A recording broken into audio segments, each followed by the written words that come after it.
What if I told you one of the wisest life coaches in the animal kingdom just so happens to be a wild mountain goat with horns shaped like giant corkscrews? Yeah, you heard me, the Markhor. This isn't your everyday goat.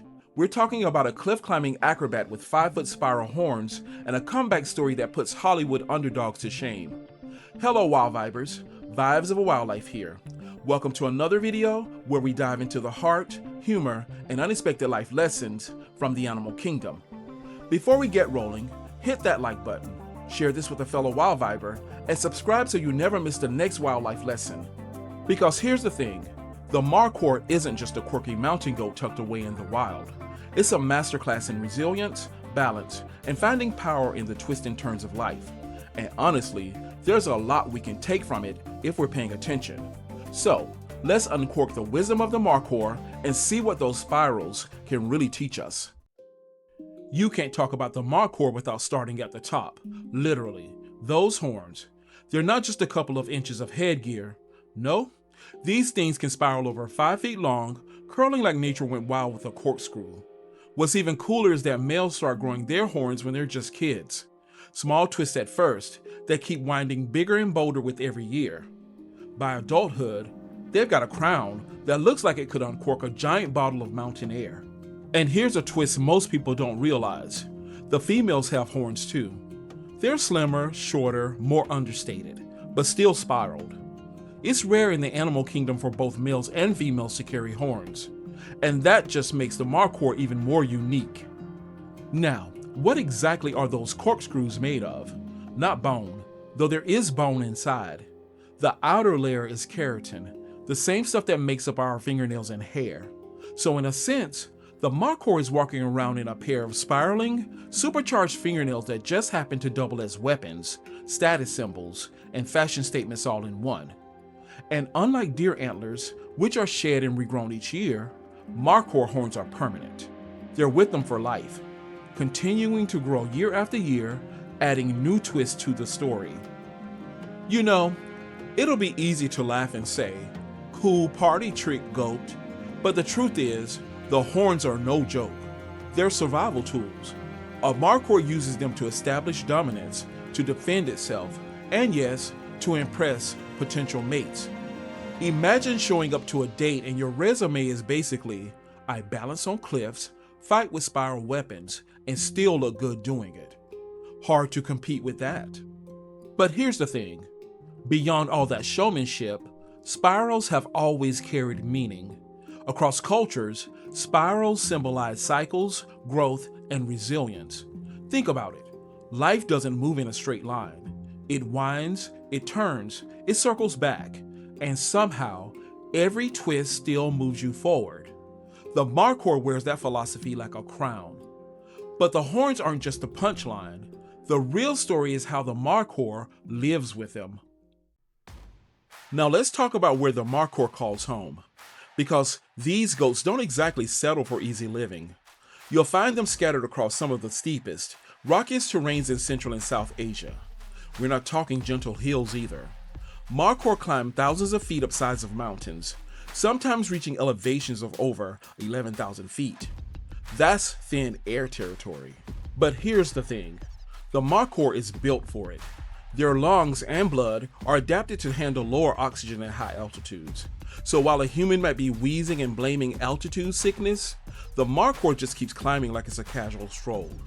Their bodies know how to adjust their breathing and circulation so they can keep moving strong in places that would drain most animals. And then there's the skill. Their hooves are the secret weapon. Split down the middle so they can spread wide, almost like a natural climbing shoe. The hard outer rim grips onto the rock, while the softer, rubbery center acts like traction padding, letting them hold their balance on ledges that barely look wide enough for a coin. Their balance, their agility, the way those hooves grab onto tiny cracks and edges, it's like parkour, but with horns. Predators might try to chase them, but most don't bother following too far up. By the time the Markhor has scaled 3,000 or 4,000 feet up near vertical cliffs, big cats like leopards or wolves usually bow out. It's just too risky, too exhausting, not worth the meal. And really, that's the Markhor's ace. living in a place so extreme that survival becomes an exclusive club only they can join. And there's a life lesson hiding right there. Because let's be honest, sometimes life feels just as unstable as those cliffs. The ground shifts, nothing feels solid, and every step looks like a risk. The Markhor shows us that instead of panicking, you lean into your environment, you trust your footing, and you keep moving. Even if it looks impossible from the outside, there's always a way to balance yourself on the inside. Cliffs are one thing, but the Markhor's biggest challenge isn't the rocks beneath its hooves. It's the predators around the corner. For all their cliffside swagger, the Markhor hasn't always had it easy. Not too long ago, this mountain legend was staring down extinction. Populations plummeted thanks to overhunting, but also because their homes started shrinking. Forests were cleared, grazing land got eaten up by livestock, and mountain slopes that once belonged to the Markhor were carved into farmland and settlements. When your cliffs get crowded, even the best climbers run out of room. At one point, they were listed as critically endangered, with fewer than 2,500 left in the wild. That's the kind of red flag that usually means a species is on its way out. And here's the tough truth. Humans weren't hunting Markhor because they needed them for food. It was mostly for trophies, those massive spiral horns seen as status symbols. A single pair could sell for thousands of dollars. And that kind of price tag put a dangerous target on the Markhor's head. But here's where the story takes a turn. Conservation programs kicked in, local communities got involved, and slowly the numbers started to rise again. Groups like the World Wildlife Fund and the Wildlife Conservation Society worked with local government to set up community-led protection programs. In some areas, carefully managed trophy hunting programs were introduced, where limited, regulated hunting fees went straight back into protecting the species and funding local communities. That gave people a reason to keep the Markhor alive, rather than wiping it out. Anti-poaching patrols, habitat protection, and education programs have also played a big role in the comeback. And it's paying off. Today, there are over 6,000 Markhor in the wild, and the species has been bumped up from critically endangered to near threatened. That means they're no longer teetering on the edge of extinction, though they still need protection to keep climbing. It's one of those rare comeback stories where nature and humans actually manage to get on the same team. And the lesson here?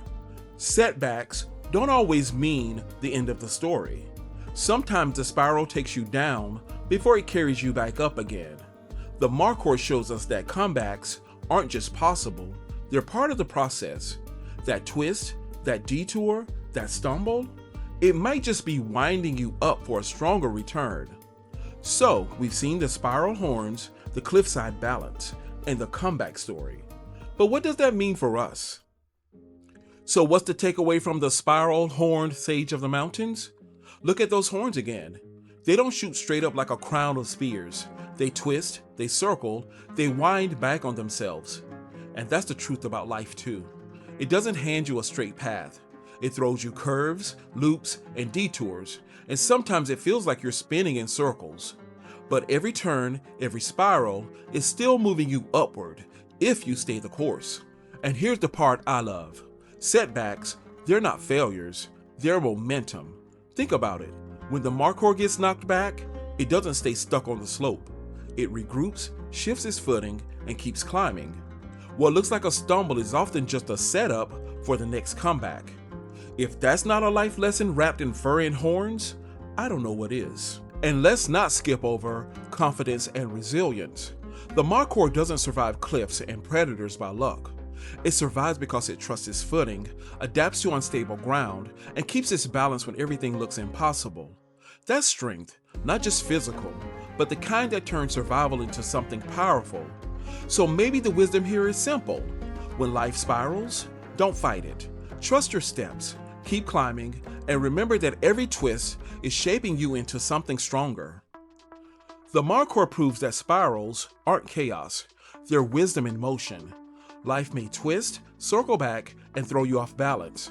but every turn brings strength and perspective if you keep climbing. That's the spiraling wisdom of the Markhor. And one more reason we love diving into the heart, humor, and life lessons from the animal kingdom. If you enjoyed this climb into the Markhor wisdom, give it a like, share it with a fellow wild viber, and subscribe for more wild lessons every week. With that said, thanks for watching, and until next time, remember, when life spirals, it might just be winding you up for a comeback.